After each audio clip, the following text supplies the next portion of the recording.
Hi అండి, నమస్తే. Welcome to Priya's kitchen talks. ఇది సండే రోజు లంచ్ వ్లాగ్ అండి. లంచ్లోకి వచ్చేసి ఇక్కడ నేను chicken fry piece dum biryani చేస్తున్నాను. ఈ స్టైల్లో ఒకసారి చేసుకుంటే ఎప్పుడు కూడా మీరు ఇదే ప్రాసెస్ ఫాలో అయిపోతారు. అంత టేస్టీగా ఉంటుంది. చికెన్ ముక్క కూడా చాలా బాగా ఉడుకుతుంది. రైస్ కూడా పొడి పొడిగా ఉంటుంది. టేస్ట్ కూడా అంతే బాగుంటుంది. ఇక్కడ బాబు కోసం కూడా బాబు ఈ మధ్య ఎక్కువగా బిర్యానీ తింటున్నాడు. అందుకని చెప్పేసి ఒక్కో సండే ఒక్కోలాగా ట్రై చేస్తున్నాను. ఇదైతే నాకు చాలా బాగా నచ్చింది. మీరు కూడా ఒకసారి ట్రై చేయండి. ప్రతి సండే ఇలానే చేసుకుంటారు. ఫస్ట్ అయితే చికెన్ని నేను ఇక్కడ మంచిగా వాష్ చేసి పెట్టుకున్నాను. ఒక 4-5 సార్లు వాష్ చేసి పెట్టుకున్నా, ఉప్పు నిమ్మరసం వేసి తర్వాత వచ్చేసి ఇక్కడ నేను ఆనియన్స్ కట్ చేసుకుంటున్నాను. ఆనియన్స్ చిన్న సైజువి 3 తీసుకున్నా. తర్వాత టమాటో ఒకటే తీసుకున్నా. టమాటో మనం చికెన్లో వేస్తాము, రైస్లో కాదు. కాబట్టి ఒక టమాటో అయినా సరిపోతుంది. తర్వాత పచ్చిమిరపకాయలు 3 తీసుకున్నా, కారం కూడా వేస్తాం కదా అని చెప్పేసి. వెజిటేబుల్స్ అన్నీ కూడా కట్ చేసి పెట్టుకున్న తర్వాత ఇంకా బిర్యానీ గిన్నె అయితే పెట్టేసాను స్టవ్ పైన. వెడల్పుగా ఉన్న గిన్నె అయితే బాగుంటుంది లాస్ట్లో కలుపుకోవడానికి. తర్వాత గిన్నెలోకి ఒక 2 స్పూన్లు ఆయిల్ వేసాను. తర్వాత 1 స్పూన్ నెయ్యి వేసాను. నెయ్యి చాలా బాగుంటుంది, అసలు స్కిప్ చేయొద్దు. తర్వాత వచ్చేసి బిర్యానీ మసాలాలు అన్నీ వేసాను. షాజీరా, దాల్చిన చెక్క, ఇలాచీ, లవంగాలు, తర్వాత వచ్చేసి బిర్యానీ ఆకు, స్టార్ ఫ్లేవర్ కూడా వేసాను. ఇంకా కొన్ని ఏమన్నా ఉన్నా కూడా వేసుకోవచ్చు. వేసిన తర్వాత అవన్నీ వేగిన తర్వాత ఆనియన్స్ వేసుకున్న తర్వాత పచ్చిమిరపకాయలు కూడా వేసాను. అవి కూడా సాఫ్ట్ అయిన తర్వాత అల్లం వెల్లుల్లి పేస్ట్ కూడా ఒక 1/2 టీ స్పూన్ వరకు వేసాను. అది కూడా బాగా వేగాలి. అల్లం వెల్లుల్లి పేస్ట్ పచ్చిదనం పోయేంత వరకు మంచిగా ఫ్రై చేసుకోవాలి. ఇక్కడ నేను క్వాంటిటీస్ అన్నీ కూడా తక్కువగానే తీసుకుంటున్నా. మళ్ళీ మనం చికెన్లో వేస్తాం కాబట్టి తక్కువగానే వేసాను ఇక్కడ బిర్యానీలోకి. తర్వాత పుదీనా కొత్తిమీర కూడా బాగా వేసి వేగిన తర్వాత బాగా వాష్ చేసి పెట్టుకున్న చికెన్ వేసేసాను. చికెన్ని మంచిగా మిక్స్ చేసుకోవాలి. ఆ మసాలాలన్నీ కూడా చికెన్కి బాగా పట్టేలాగా బాగా కలిపేసుకోండి. ఈ చికెన్ ఉడికిన వాటర్తో రైస్ కుక్ చేసుకుంటే చాలా టేస్టీగా ఉంటుంది. అందుకే ఇలా ట్రై చేశాను. చికెన్ అయితే మంచిగా ఫ్రై చేసుకొని ఆల్మోస్ట్ ఒక 90% వరకు మనకి చికెన్ ఇక్కడే ఉడికిపోవాలి. కాబట్టి చికెన్ అంతా కూడా మంచిగా మసాలాలో బాగా ఉడికిస్తున్నాను. చికెన్ని బాగా మిక్స్ చేసిన తర్వాత ఇక్కడ నేను స్పైసెస్ అన్నీ యాడ్ చేసేసుకున్నా. పసుపు తప్ప అన్నీ వేసానండి. కారం 1 స్పూన్ వరకు వేసాను. పచ్చిమిర్చి కూడా వేసాం కదా, కాబట్టి చూసి వేసుకోండి. తర్వాత 1 స్పూన్ ధనియాల పొడి, ఇంకా 1.5 స్పూన్ వరకు నేను సాల్ట్ వేసాను. తర్వాత గరం మసాలా 1 స్పూన్ వేసాను.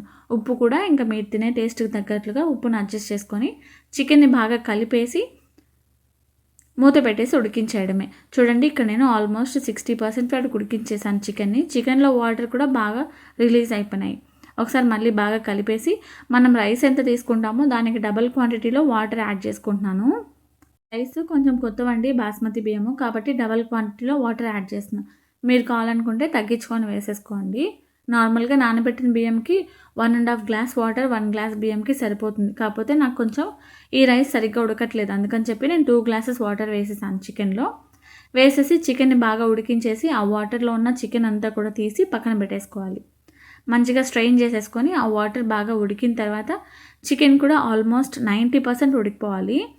తర్వాత మనం జస్ట్ ఫ్రై చేస్తామంతే. కాబట్టి చికెన్ బాగా ఉడికిన దాన్ని ఒక గిన్నెలోకి తీసి పక్కన పెట్టేసేయడమే. తర్వాత అదే వాటర్లోకి నానబెట్టిన బియ్యం వేసేసుకోవాలి. బాస్మతి బియ్యం కూడా వేసేసి ఇంకా రైస్ అయితే ఉడికిపోతుంది. రైస్ మనం నార్మల్గా అన్నం ఉడికించుకుంటాం కదా, అలానే ఉడికించుకుంటే సరిపోతుంది. నేను ఇంకా రైస్ని పక్క స్టవ్ పైన పెట్టేసి మూత పెట్టేశాను. ఇప్పుడు చికెన్ ఫ్రై చూద్దాము. ఇంకా ప్యాన్ పెట్టేసుకున్నాను ఫ్రై కోసము. ప్యాన్లోకి ఆయిల్ కూడా ఒక 2 స్పూన్లు కొంచెం ఎక్కువగానే వేసుకున్నా. వేసిన తర్వాత కరివేపాకు స్కిప్ చేయొద్దు. తర్వాత వచ్చేసి పచ్చిమిర్చి కూడా వేసాను. తర్వాత సన్నగా కట్ చేసుకున్న ఆనియన్స్ కూడా వేసేసుకోవాలి. ఆనియన్స్ కూడా వేసుకొని మొత్తం అంతటిని కూడా ఫ్రై చేసుకోవాలి. అంతా కూడా వేగిన తర్వాత అల్లం వెల్లుల్లి పేస్ట్ కూడా వేసేసాను.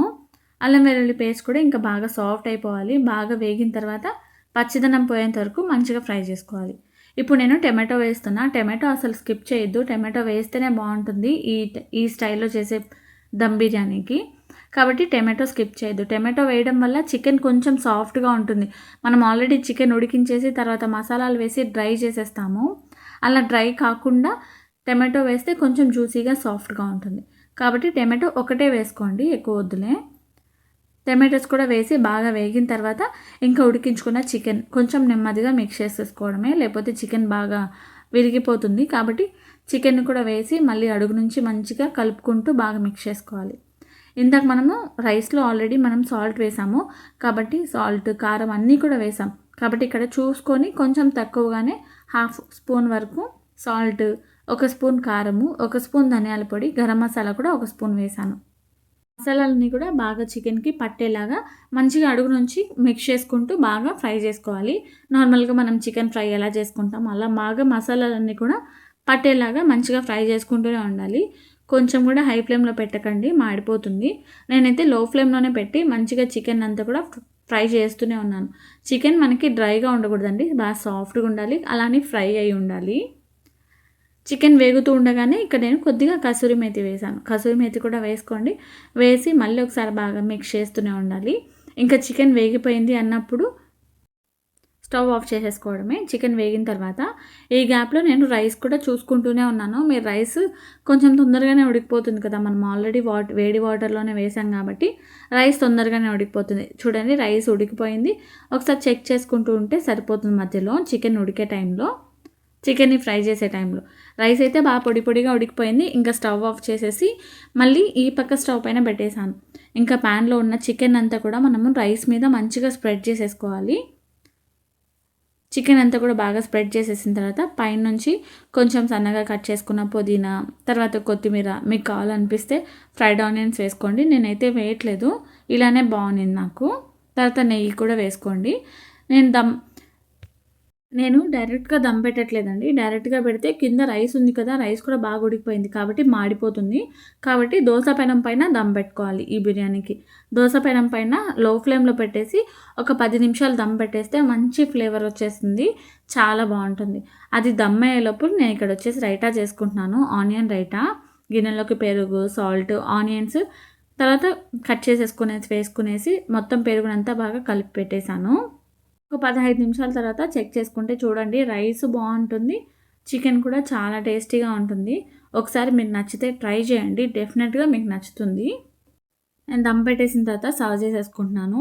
చాలా బాగుంది అసలుకు. ఇంకా సండే కదా, ఇంకా సోను కూడా ఇంట్లోనే ఉన్నాడు.